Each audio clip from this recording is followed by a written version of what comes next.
The Dallas Mavericks are 1-0 after a wild 126-119 in San Antonio. A win over the Spurs. Harrison Graham, Jeffrey Cooperstein. Yes, we are going to talk about Victor Wembenyama's debut, of course, but I think we got to start more specifically with the Mavericks here. This is Dallas Mavericks Today by Chat Sports. And Coop, this game had everything. I mean, they gave up 43 points in the opening quarter, and you were like, oh, God, the defense sucks again.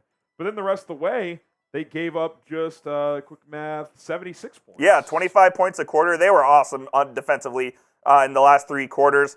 And we would be remiss if we didn't lead off this show without talking about this guy, man. Holy shit, what a debut. Dereck Lively, repeat after me, outplayed Victor Wembenyama. It wasn't even close either. I know it sounds crazy. I know you'll look at it and be like, I think he scored 15, or 16, Wemby scored 15. Dereck Lively was arguably the best player in this game tonight. Now, Luka Doncic had a 30-point triple-double. You could argue he had a bigger overall impact on winning. Sure, whatever, that's fine. Dereck Lively, Coop, was unreal. The Mavs, I think, wanted to protect him a little bit by not starting him. And it was clear very early on when he checked in that he was more than ready to start this game. And he was terrific. It was so clear that Jason Kidd started him in the second half. In the second half of the game. Lively was so active on both ends of the floor. He made this whole team go. The pick and roll game with him and Luka was awesome. It's going to be lethal. Look, man, this guy's for real. We heard it all offseason that Tyson Chandler's been working with him, mentoring him, and we saw it here in this first game. Get Tyson on staff full time, man. Dereck Lively is for real. This guy completely outplayed Victor Wembenyama, who everyone was here to see, including us. I mean, we wanted to see Victor as well. Lively, it looked like the number one pick in the draft tonight. 16 points, 10 rebounds, 7 of 8 from the field. I mean, you mentioned the activity on both ends. He was active around the glass, several offensive rebounds, a couple of thunderous putback dunk. He had a huge putback, couple of alley-oops, and defensively, Coop, deflections. He had a key steal late in this game, which helped seal the win.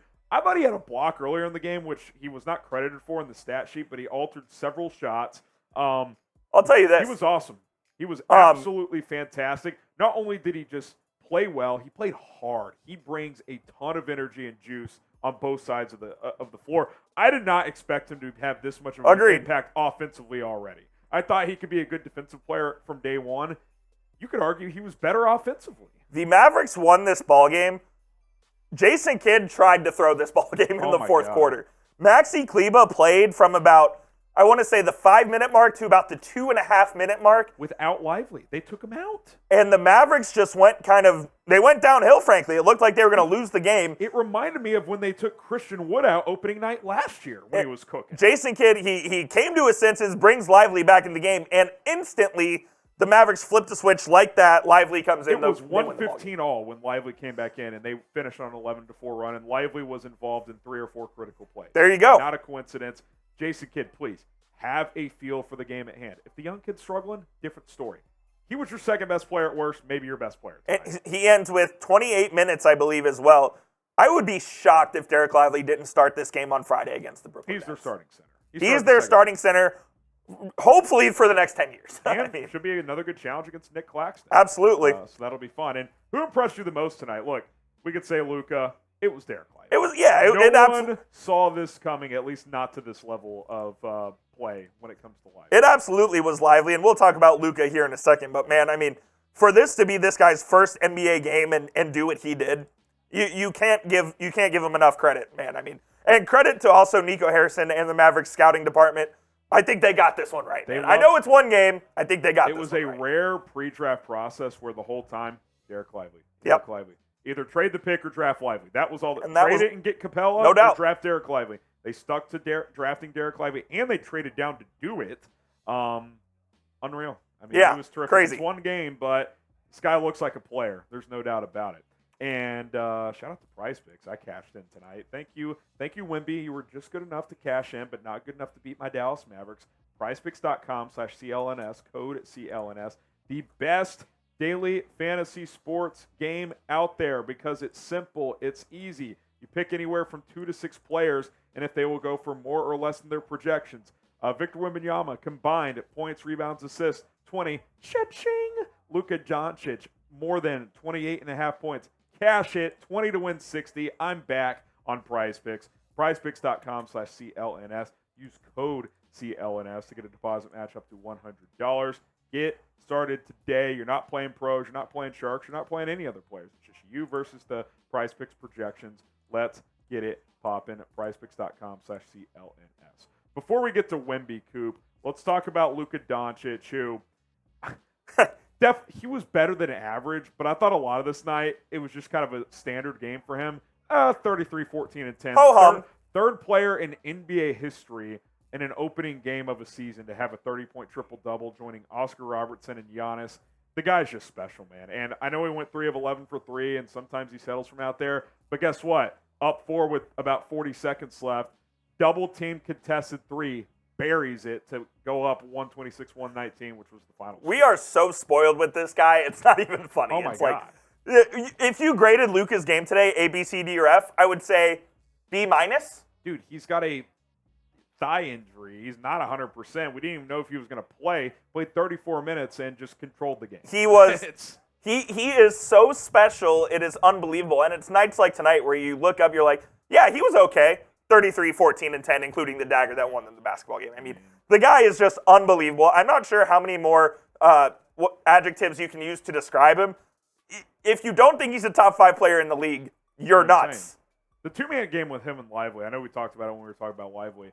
I mean, there were so many times, Coop, where I think the Spurs realized early they had to respect Lively and his bouncing ability, where Luka's got his initial man beat, and he's like, really? You're not coming over? Yeah, I mean, I'll just lay this in. It's going to be impossible to defend because if Lively sets a hard screen, he can roll right to the basket. It's either an alley-oop or it's a layup for Luka, or it's an easy step back for Luka. If Lively comes and sets a ghost screen, he's free at the basket as well. It's going to be an impossible pick and roll to defend. And credit to Luka and Lively for developing that early in camp. The Mavs have a special thing here, man, and I really hope it can continue going forward. Lively plays like this, man. I mean, it changes my expectations dramatically. Yeah, no doubt about it. Kyrie Irving, not a great night for him, but he was big late. I think he had 8 or 10 points in the fourth quarter. Kind of what Kyrie did all last year, right? He was a fourth quarter guy. The only jump shot he made all night, basically, was a huge corner 3 late in the game. Yeah, he could not buy a jump shot. All of his damage was done within 7 or 8 feet, getting to that floater game, into the paint. 22, 2, and 6. Not an efficient night for him, but when you needed him to take over and get a couple of baskets, he was able to do that. So he was a paint assassin tonight, man. Whenever he got in the paint, he was knocking those down. And then, of course, yeah, like you said, didn't make many of the jumpers, but he made a huge corner 3 that I believe gave the Mavs the lead. His skill around the basket for a 6'2" guard is just unlike it's awesome. Anything I've ever seen. So yeah, not a great game by Kyrie for any means, but when you're getting 22 and 6, you're gonna take it. And look, any nights where he's your 3rd best player, you're loving that. No doubt. If Lively's your 2nd best player, in general. I'm just saying, like, individual games, like, no doubt about it. He's not going to be your 2nd best player every night. So, like, it's nice to see a guy like Dereck Lively have the game. For sure. We need to talk about one more player on the Mavericks before we get to Victor Wembenyama, but please be sure to subscribe to the channel. We are so close away to 25,000, 75 subs. If you want more watch parties like this, if you want daily Mavs content, subscribe to our channel, Harrison. Help us out. We'll have more content, probably another video tomorrow. So don't miss out, youtube.com/MavsTV. And if you want us to do more watch parties, we need more subscribers. So hit that sub button. Want to show Grant Williams some love before we get to Wemby. Very solid game for Williams. Quiet 17. Very quietly at 17 and 6. And hit corner 3s. That's what you need him to do. And look, I know Wemby got the better of him late in this game, Coop, but through 3 quarters, Grant Williams frustrated him, and that's why he's here, to be a pest. No doubt. Grant Williams played very good defense on Victor Wembenyama, especially when Wemby was in the post. Yeah, they tried to work him on, like, the high post a few times. And Williams is just more physical than Wemby is. Wemby didn't really know where to put his feet against Grant Williams, and like you said, Williams frustrated him, and I think part of that is kind of why Wemby was in foul trouble on the other end as well. A couple of just bad offensive fouls by Wemby. I think he was getting frustrated. So, yeah, a very good night for Grant Williams. That's what they're paying him to do. Yeah, look, I don't expect him to average 17, but if he's between, 11 and 14 points on average and plays defense like that and is a 40% three-point shooter, then, I mean, you've gotten your money's worth. There's no doubt about that. Now, here's an interesting question. Grade Jason Kidd's coaching tonight, A, B, C, D, or F.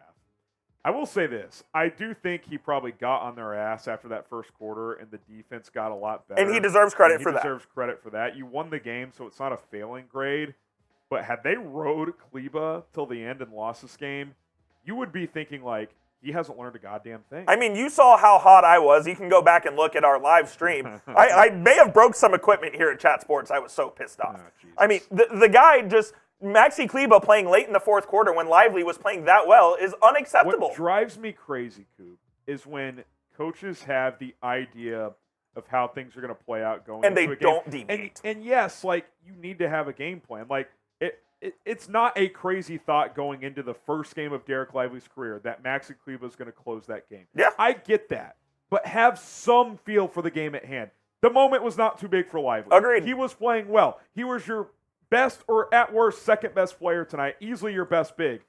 You don't need to go back to Kleba in that spot. Like, ride Dereck Lively. Ride the hot hand, dude. Luckily, he went back to him with just enough time. It was tied at 1:15, but C+ for me. Like, he's got to clean that shit up, man. That's what it is. And that was kind of the criticism on Jason Kidd last year was his rotations were a little whack, especially in the first 25 games of the year where even he admitted he was experimenting with the rotations. I feel like he has a plan going in, but, like, you have to be able to adjust. You have to adjust on the fly, man. This is the NBA. All the time. Like, offensive coordinators, they have these ideas, but if it's not working or if the defense adjusts, you have to do something different. And too often in the Jason Kidd tenure, we have not seen that. So something to monitor moving forward. Obviously, a lot of you guys who tuned into this video want to know what Victor Wembenyama did. Definitely a mixed bag, Coop. Like, I thought he had a decent first quarter. Did not do much at all in the second or third quarter. Really bad third quarter, in fact. I mean, he had 2 offensive fouls early in that Took him out of the game. He had to sit the rest of the quarter and until about the – well, he started the fourth, picked up a 5th foul, had to go back to the bench. They brought him back with 7 minutes left. He was excellent. And he was great. He had 9 points in the final 7 minutes of the game, hit a 3, scored around the basket. I mean, look, 6 of 9, 3 of 5 from 3, 15 points, very efficient, but – all in all, Coop, the Dallas Mavericks did a very good job on him. Grant Williams defensively was fantastic. Him and Lively didn't really go up against each other Lively much. didn't guard him a whole lot because Lively was more on Zach Collins throughout the contest. They played at the 5. I mean, Collins was sitting more in the paint. Yeah, Wembenyama played the 4. He was more out on the perimeter, which kind of surprised me. In fact, I thought they would use his size a little bit more in the post and in the paint. But, yeah look, I think the Mavs did a great job on him. He still had 15 and 5, still had a pretty solid NBA debut. You saw in that fourth quarter, too, it's almost like he just kind of went into fuck it mode, like, this hasn't been my night. And he let it loose. And he played a lot freer. Yeah. He really got it going. It was too little too late. And I do kind of think that in the first part of the game, he was just trying to feel it out a little bit. And maybe he wasn't up to speed with the game. But I think as the game went on, he figured that out. And I would say he had a solid debut overall. Yeah, for anyone watching, like, thoughts on Wemby moving forward, like, he's going to be good. Like, no question about it. He's going to be very good. And look, from the Mavericks standpoint, you just got to be happy that probably, catch him game 1, right? Better than catching him game 20. And obviously the Mavs will see him, 3 more times? 3 more times. It's 4 times. So, look, I'm excited to see.